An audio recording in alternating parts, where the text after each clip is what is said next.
میں آپ کا میزبان عبدالحسین آپ کی خدمت میں پھر ایک نئے پروگرام کے ساتھ حاضر ہوں۔ آج کا موضوع سخن ہے یکساں سول کوڈ کا نفاذ مفید یا مضر۔ آئیے دوستوں، ہم سب سے پہلے اپنے پیارے ملک ہندوستان پر بات کرتے ہیں۔ ہمارا ملک ہندوستان گنگا جمنی تہذیب کا گہوارہ ہے۔ اس ملک میں بھات اور قسم کے لوگ رہتے اور زندگی بسر کرتے چلے آ رہے ہیں۔ یہاں کی تہذیب، یہاں کا تمدن مختلف مدارس ہونے کے باوجود کثرت میں وحدت کا ایک بہترین نمونہ۔ اس خوشنما گلدستہ نما ہندوستان کو موجودہ حکومت یکساں سول کوڈ کے بندھن میں باندھنا چاہتی اور اس کے ذریعے یہاں کے شیرازے کو بکھیرنا چاہتی ہے اور اس گنگا جمنی تہذیبی، ثقافتی اور تمدنی ملک کو گویا مختلف رنگوں سے ایک رنگ میں رنگنا چاہتی ہے۔ خاص طور پر بھگوا دھاری رنگ اس ملک کی پیشانی پر لہرانا چاہتی ہے۔ اسی کے پیش نظر آج کا ہمارا پہلا ڈبیٹ کا پروگرام منعقد ہونے جا رہا ہے، جس میں ہم سب سے پہلے اپنے خاص مہمان جناب یحییٰ نعیم صاحب سے درخواست کرتے ہیں کہ وہ اسٹیج کے بائیں جانب، اور ساتھ ہی ساتھ اپنے دوسرے خاص مہمان جناب محمد فائز انصاری صاحب سے درخواست کرتے ہیں کہ وہ اسٹیج کے بائیں جانب اپنے رفقا کے ساتھ تشریف فرما۔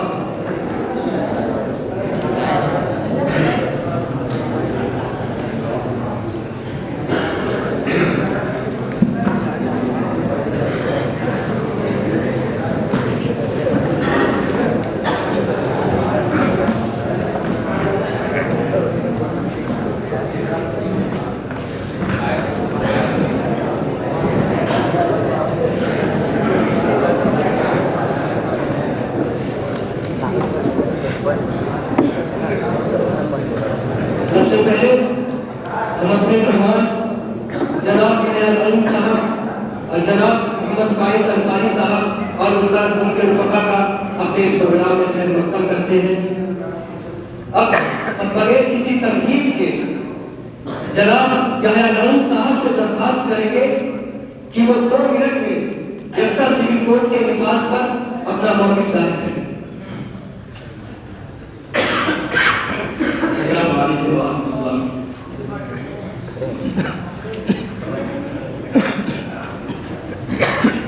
سب سے پہلے تو تمام حاضرین کا شکر گزار ہوں کہ آپ تمام حضرات یہاں پر اس بزم میں شرکت کر رہے ہیں اور اس مقابلے کو کامیاب بنانے کی کوشش کر رہے ہیں۔ یکساں سول کوڈ کے اوپر جو ایک سوال کیا گیا تھا، اس کے اوپر میں چند باتیں آپ کے سامنے عرض کرنا چاہتا ہوں کہ یکساں سول کوڈ ہندوستان کے آئین دفعہ 25 کے تحت یہ اس چیز کی مخالفت ہے۔ دفعہ 25 میں اس چیز کی مخالفت کی جا رہی ہے، یعنی ہندوستان کا آئین اس چیز کی اجازت نہیں دیتا دفعہ 25 کے تحت کہ ہندوستان کے اندر یکساں سول کوڈ کا نفاذ ہو۔ یکساں سول کوڈ کا نفاذ اگر ہندوستان کے اندر ہوگا تو اس سے ہندوستان کی جو تہذیب ہے، ہندوستان کا جو کلچر ہے، ہندوستان کا جو ایک امتیاز ہے پورے ورلڈ کے اندر وہ ختم ہو جائے گا۔ یکساں سول کوڈ کا مطلب یہ ہوا کہ آپ ہندوستان کے اندر ایک تہذیب کو نافذ کرنا چاہتے ہیں، ایک کلچر کو نافذ کرنا چاہتے ہیں جو غیر مناسب ہے۔ ہمارے شعراء نے اس دیش کو آزاد کیا ہے تاکہ تمام مذاہب کے لوگ یہاں پر امن و سکون کے ساتھ رہیں۔ اگر آپ اس قانون کو، اس آئین کو ختم کریں گے تو ہندوستان کی تہذیب اور ہندوستان کی خوبصورتی ختم ہو جائے گی۔ اسی کے ساتھ میں یہ بات کہنا چاہتا ہوں اپنے تمام سامعین سے کہ آپ یکساں سول کوڈ کے اوپر پوری غور و خوض کے ساتھ مطالعہ کریں اور اس کی باریکیوں کو سمجھنے کی کوشش کریں، کیونکہ اگر ہندوستان کے اندر یہ بل نافذ ہو جاتا ہے تو صرف مسلمانوں کو اس سے کوئی نقصان نہیں ہوگا، بلکہ اگر آپ ہندوؤں کو دیکھیں یا جین کو دیکھیں یا بودھ کو دیکھیں کہ کوئی بھی مذہب ہو، تمام مذاہب کے 90% لوگ اس چیز کی مخالفت کریں گے۔ مسئلہ یہ ہے کہ آپ دیکھیں گے کہ ہندوستان مسلمان جو ہیں ان کا ایک خاص مذہب ہے، ایک خاص کلچر ہے، ایک خاص آئین ہے، ایک خاص شریعت ہے۔ اسی طریقے سے اگر آپ دیکھیں گے تو ہندوؤں کا 50% طبقہ ایسا ہے جو رام کو مانتا ہے، اور 50% طبقہ ایسا ہے جو رابن کو مانتا ہے. اس کے برعکس بھی ہیں، یعنی ایک طبقہ وہ ہے جو رابن کو مانتا ہے رام کو نہیں مانتا، ایک طبقہ وہ ہے جو رام کو مانتا ہے رابن کو نہیں مانتا. اگر آپ یہ قانون کو نافذ کریں گے تو یہ جو کلچر ہے اور یہ جو خوبصورتی ختم ہو جائے گی.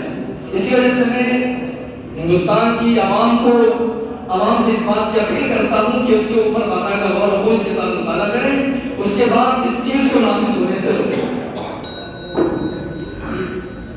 جناب فائز صاحب، یحییٰ نعیم صاحب کہہ رہے ہیں کہ دفعہ 25 کے تحت یکساں سول کوڈ کا نفاذ غیر مناسب ہے، تو آپ اس پر کیا رائے ہے؟ آپ السلام علیکم ورحمۃ اللہ وبرکاتہ. اولا تو میں تمام حاضرین کا شکر گزار ہوں کہ آپ سب ہمارے حوصلہ افزائی کے لیے یہاں جمع ہوئے. اس کے بعد میں مختصر تعارف میں یکساں سول کوڈ کا کرانا چاہتا ہوں. جہاں تک تعلق ہے UCC یعنی یونیفارم سول کوڈ، جس کو یکساں سول کوڈ بھی کہا جاتا ہے، اس کا مطلب یہ ہے کہ ہمارے ملک میں تمام لوگوں کو ایک ہی قانون کے تحت جمع کر دیا جائے. اس کا فائدہ یہ ہے کہ ہمارے ملک کے اندر بھائی چارہ پیدا ہوگا، ہندو مسلم کے درمیان اخوت پیدا ہوگی، اور اس کی افادیت کئی طرح کی افادیت ہیں. اس میں آپ حضرات کو یہ بات بتا دینا ضرور سمجھتا ہوں کہ جیسا کہ ہمارے موصوف حریف نے بتایا کہ دفعہ 25 کے تحت یہ قانون جائز نہیں ہے، لیکن میں اپنے موصوف کو بتانا چاہتا ہوں کہ دفعہ 44 اس بات کی متبادی ہے کہ دفعہ 40 میں بتایا جاتا ہے کہ کوئی بھی مذہب کسی بھی اعتبار سے یا کوئی بھی قانون لاگو کیا جا سکتا ہے دفعہ 44 کے تحت. جب دفعہ 44 کے تحت کوئی بھی قانون نافذ کیا جا سکتا ہے تو دفعہ 25 اس کی مخالفت نہیں کرتی. اور آپ اس بات کو جان سکتے ہیں جب ایک ملک کے اندر ہمارا جیسا ہے کہ جمہوری ملک ہندوستان ہے، ہمارے جمہوری ملک ہندوستان کے اندر مختلف قسم کے مذاہب ضرور ہیں، لیکن اس کے اندر پھر بھی وحدت کی جھلک نمایاں ہے. اور یہی وحدت کی جھلک اس بات کی متقاضی ہے کہ یہاں پہ ایک ہی قانون کا نفاذ کیا جائے. کیونکہ اگر تمام مذاہب کے لوگ اپنے اپنے قوانین کا ایجاد کر دیں گے، اپنے اپنے قوانین کا نفاذ کر دیں گے، تو آپ کو نہیں لگتا کہ یہ نظام تحس نحس ہو جائے گا؟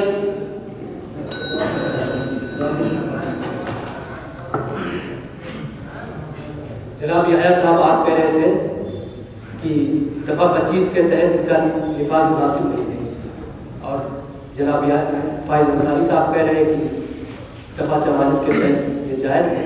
تو آپ اس کا جواب کیا دیں؟ اس کا جواب میں یہ دینا چاہتا ہوں کہ یہ بات صحیح ہے، ہندوستان کے آئین کی اندر اس چیز کی اجازت ہے، لیکن اگر آپ جو ہے ایک ایسی تہذیب کو کلچر کو آپ کریں گے جس سے ہندوستان کی یکجہتی پارا پارا ہو رہی ہے، ہندوستان کا اتحاد پارا پارا ہو رہا ہے، بالکل اس چیز کی اجازت نہیں ہے. آپ یہاں پر ہندوستان کے اندر جب تمام قومیں اپنے پوری دینی تشخص کے ساتھ اور دینی جذبے کے ساتھ یہاں پر رہائش پذیر ہے، تو آپ کو کوئی حق حاصل نہیں ہے کہ آپ اس چیز کو نافذ کریں، پہلی بات. اور دوسری بات یہ ہے کہ ہندوستان جو ہے یہ اس ملک کا پورے عالمی پیمانے پر ایک نقشہ ہے، عالمی پیمانے پر اس کی ایک گونج ہے، اس کی جمہوریت ہے.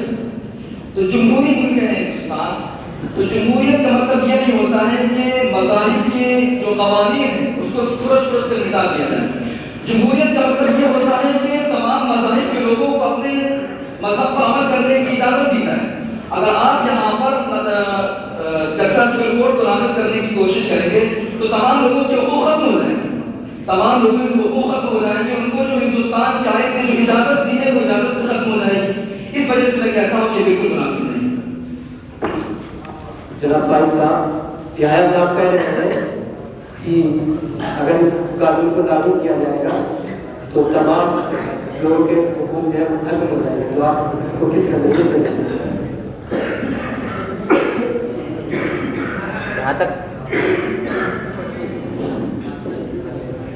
جہاں تک بات ہے، جیسے کہ ابھی ہمارے قابل حریف نے کہا کہ یکساں سول کوڈ کے آنے سے چونکہ ہندوستان میں مختلف مذاہب کے لوگ رہتے ہیں تو ان کا تمدن، ان کی تہذیب مٹ پوچھنا چاہتا ہوں کہ دنیا کے بیشتر ممالک، کچھ ممالک میں ایسا سول کوڈ نافذ ہے، جیسے کہ پاکستان لے لیجیے، امریکہ ہے، سوڈان ہے، ترکی ہے، ان لوگوں نے اپنے اپنے طور پر ایسا سول کوڈ نافذ کر رکھا ہے، تو کیا وہاں کے مسلمان محفوظ نہیں ہیں؟ کیا وہاں کے دوسرے باشندے یا وہاں صرف ایک ہی مذہب کے لوگ ماننے والے رہتے ہیں؟ مسلمان بھی رہتے ہیں، عیسائی بھی ہیں، سکھ بھی ہیں، یہودی بھی ہیں، سب کو اپنے اپنا مذہب پر عمل کرنے کی اجازت ہے۔ اب یہ ہے ہندوستان جو کہ دفعہ 44 کے تحت یہاں سب تمام لوگوں کو اپنے اپنے مذہب پر آزادی حاصل ہے، اپنے اپنے مذہب پر عمل کر سکتے ہیں۔ یکساں سول کوڈ کا مطلب یہ نہیں ہے کہ آپ کے مذہب پر کوئی آنا چاہیے، آپ اپنے مذہب پر آسانی سے عمل کر سکتے ہیں۔ آپ دیکھ لیجئے کہ اس سے پہلے ترپل طلاق کا مسئلہ آیا، یا اس سے پہلے اور بھی دوسرے مسائل آئے، تو ان لوگوں کا کام صرف یہی ہے کہ حکومت جب کوئی قانون لائے تو سب سے پہلے یہی لوگ کیوں کھڑے ہوتے ہیں، اور دوسرے مذاہب کے بھی تو لوگ ہیں۔ آپ گوا کو دیکھ لیجئے، کشمیر کو دیکھ لیجئے، کشمیر میں اس سے پہلے ایکسس بل کوڈ نافذ نہیں تھا۔ اس قانون کے نافذ ہونے سے آپ اپنے سین سے وہاں بات نہیں کر سکتے تھے، لیکن اس قانون کے آنے سے آپ ابھی بیٹھ کر کشمیر بات کر سکتے ہیں، آپ وہاں زمین خرید سکتے ہیں، وہاں شادی بیاہ کر سکتے ہیں، وہاں ازدواجی تعلقات قائم کر سکتے ہیں۔ آپ گوا میں دیکھ لیجیے، اس سے پہلے کتنے سارے واقعات ہوئے، کتنے سارے حادثات ہوئے، لیکن اس قانون کے آنے سے وہاں سارے حادثات رک گئے۔ اسی طریقے سے ترپل طلاق کا مسئلہ ہے، جب حکومت نے ترپل طلاق کا جو قانون نافذ کیا، اس کے بعد سے دیکھ لیجیے دارالقضاء یا جتنے بھی اسلامک یہ دارالقضاء ہے، اس میں کتنے کیسز میں کمی آئی۔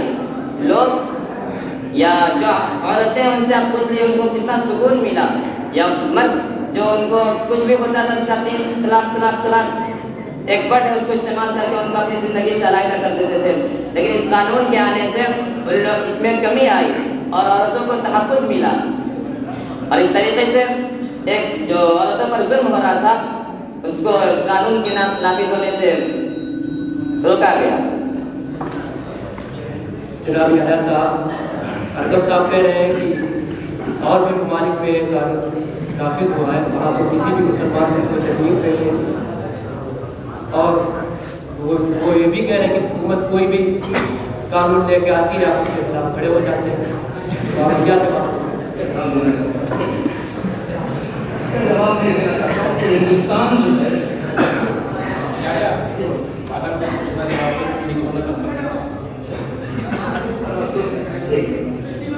ہندوستان جو ہے یہ تقریباً 150 کروڑ کی آبادی پر مشتمل ہے۔ آپ اس کا مشاہدہ کر سکتے ہیں، ہر جگہ اس چیز کو دیکھا جا سکتا ہے۔ آپ امریکہ سے، آپ پاکستان سے، ترکی سے اس کا معائنہ کر رہے ہیں، اس کو محمول کر رہے ہیں۔ بات یہ ہے کہ پورا یورپ اگر ایک طرف ہو جائے تو بھی وہ ہندوستان کا مقابلہ آبادی کے اعتبار سے اور ملکی پیمائش کے اعتبار سے نہیں کر سکتا۔ اس وجہ سے آپ کو یورپ کو ہندوستان پر محمول نہیں کرنا چاہیے، پہلی بات تو یہ۔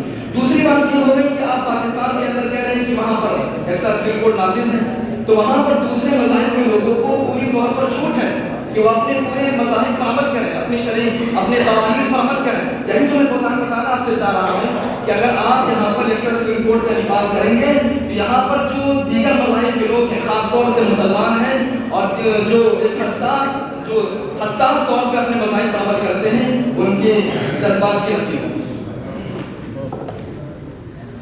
آپ اس بات کا کیا جواب دیں گے؟ میں کہنا چاہتا ہوں اس کا جواب یہ ہے کہ جس طرح ہندوستان ایک سیکولر ملک ہے، اور جس طرح ہندوستان کے اندر جس طرح ایک پی ایم ہو سکتا ہے، جس طرح ایک ملک کا ایک جھنڈا ہو سکتا ہے، جس طرح ایک پی ایم کا ایک صدر جمہوریہ ہو سکتا ہے، جس طرح ایک پی ایم کا ایک ایجوکیشن منسٹر ہو سکتا ہے، جس طرح ایک ملک کا ایک پریزیڈنٹ ہو سکتا ہے، تو ایک ملک کا ایک قانون کیوں نہیں ہو سکتا؟ آپ دیکھ لیجیے گوا کے اندر وہاں یکساں سول کوڈ نافذ ہوا، کیا وہاں کے مسلمان خطرے میں ہیں؟ اور یکساں سول کوڈ کا سب سے بڑا فائدہ یہ ہے کہ مسلمان، سکھ، عیسائی سب کے اندر اتحاد پیدا ہوگا، اور جس طرح ابھی ہندوستان سب سے نچلے حصے میں ہے، سب سے معاشی حالت کے معاشی اعتبار سے سب سے نچلے حصے میں ہے، وہ انشاءاللہ وہ ایک دم پوری ترقی کے ساتھ پوری ترقی کے راہ پر گامزن ہوگا۔ اور میں یہ شعر کہنا چاہتا ہوں کہ نہ سمجھو گے تو مٹ جاؤ گے ہندوستان والوں، نہ سمجھو گے تو مٹ جاؤ گے ہندوستان والوں، تمہاری داستان تک بھی نہ ہوگی داستانوں میں۔ جناب ارغب صاحب،